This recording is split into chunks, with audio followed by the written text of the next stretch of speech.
My name is Ian. I'm the founder of Bar Code Fitness. And one of the questions I get asked a lot is, how do I get started with calisthenics? So today I wanted to go over some of the brief things that you need to know to get started. Now, before you get started with anything, with any kind of workout, instruction, regimen, or routine, one needs to take an assessment of what you're capable of doing already, right? Because the reality is, calisthenics is designed for anyone to be able to do it. What do I mean by that? I mean from the ages of 5 all the way to 85. They can engage in this kind of activity or exercise. I like to call it myself cross-generational because it covers all ages. But like I said, you still need an assessment, right? Because there's only 5 functional things that you're probably gonna do when you're working out and utilizing calisthenics. 5 functional things of exercise that you're gonna do in general, and then there are variations, there are additions, there are different techniques that you can add in, supplements and things of that sort. But it really has a core base. And those 5 functional things are a pull-up, push-up, sit-up, lunge, and a squat, okay? And with those 5 functional exercises, you can work the whole body out. You can have a full body workout. So I want to start with the pull-up. The pull-up, what is the function of a pull-up? The pull-up typically is not just for just exercise, it's for function as well. If I want to be able to hold myself or reach for something or dead hang from something or be able to hold my body weight, a pull-up will be definitely beneficial for that. As well as a chin-up. The difference is facing front for a pull-up, facing towards you will be a chin-up. Chin-up if I want to be able to see up over something or once again hold my body weight. This is functional, right? Being able to hold my own body weight, whether it's a dead hang or I engage and pull myself over the bar, right? Push-up. Push-up is tricky. Push-up is not necessarily for strength. A lot of people think that the push-up is just for strength, but it's not. A push-up is a function as well. A push-up allows me to what? Push up off of something or push it up off of me, right? And in different variations, right? So this becomes something that is functional, especially in life.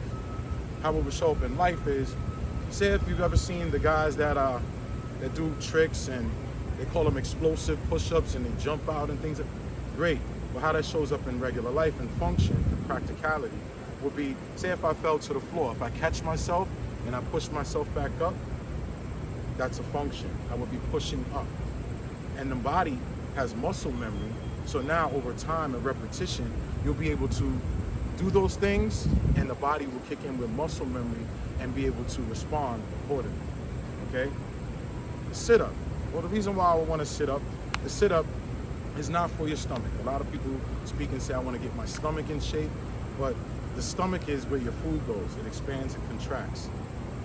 Your abdomen or your core area is predominantly what we want to focus on, right? There are muscles there, right? And although a six-pack, people look at the six-pack, there's actually 12 muscles that engage the core. Now, why would I want to utilize my core and how can I use this in a practical nature? Well, if I don't use my core, my body will fall over.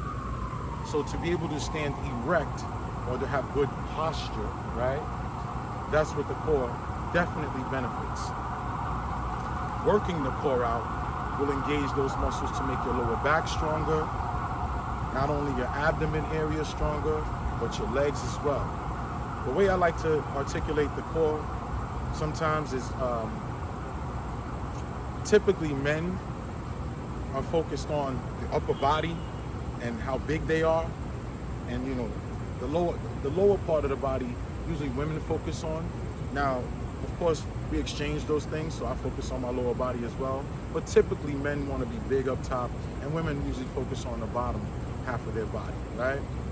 Now, what I like to do is make it practical enough to understand that a child that's 5-year-olds can understand it, and an adult and an elder, maybe even 85, can understand it. So we make it practical in nature. Why? Because this is a monkey bar for children, but it's workout equipment for an adult. And so I like to say, leaves fall, branches break, but the trunk and the roots are the only thing that keeps that tree up in all types of weather. So that's the importance of having a strong core. Lunge. Believe it or not, every day that we walk, every day in everyday life, I would say, we lunge. It starts out when we're young. If you remember, when babies are young, the biggest challenge for them is what? Their balance when they're trying to walk. And they go from side to side, right? They haven't perfected the balance involved. But believe it or not, when we walk, we're doing nothing but lunging. For exercise, we may lunge out further to create either resistance or build strength or things of that sort. But typically, when we're walking, it's pretty much a lunge. We're lunging forward to continue forward or movement, per se, right? Squat. Squat is key. Now, the squat has become popular, and especially amongst women in terms of accentuating the glutes or the booty or the butt. But to be honest, a squat is really not for your butt. A squat is actually a compound exercise that involves a lot of different things and a lot of different functionalities at once. But if you're going to isolate that movement, a squat is really to be able to do something effective. And what is that? A squat is to be able to go down without utilizing your lower back. Where this shows up in regular life or in practicality or in function is typically when somebody goes to pick up something off the ground, say a box or something, they pick it up like this and they engage their back, which can hyperextend your back and actually cause injury. The effective way would be to get down and up under it, utilize your legs where your power comes from, and then stand up erect and engage your core, right? And that's a squat. So the reason why I'm going over these things is because without these functional understandings, this understanding of these functional workouts or exercises, not only can it be challenging to progress forward, but it also can encourage injury. So an assessment is key to just those 5 functional areas of calisthenics or functional workout. God bless. Have a good day.